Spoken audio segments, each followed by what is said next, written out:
હિંમતનગરમાં police પરિવારે જન આક્રોશ યાત્રા રોકી. મહિલાઓએ ચારેકોરથી કોંગ્રેસની યાત્રાના વાહનોને બ્લોક કરતા બબાલ. સામસામે સૂત્રોચ્ચાર. કોંગ્રેસની જન આક્રોશ યાત્રા સાબરકાંઠા જિલ્લામાં પ્રવેશી હતી.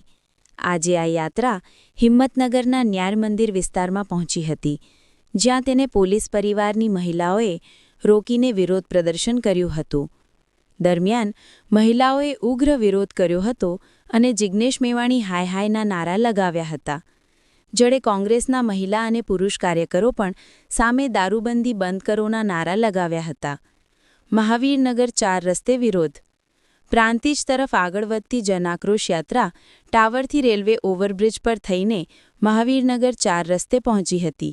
અહીં પોલીસ પરિવારની મહિલાઓએ બેનરો સાથે વિરોધ પ્રદર્શન શરૂ કર્યું હતું અને સૂત્રોચ્ચાર કર્યા હતા. મહિલાઓએ આખી યાત્રાને ચારે તરફથી ઘેરી લીધી હતી. કોંગ્રેસના કાર્યકરોએ મહિલાઓને વિરોધ કરતા રોકવાનો પ્રયાસ કર્યો હતો.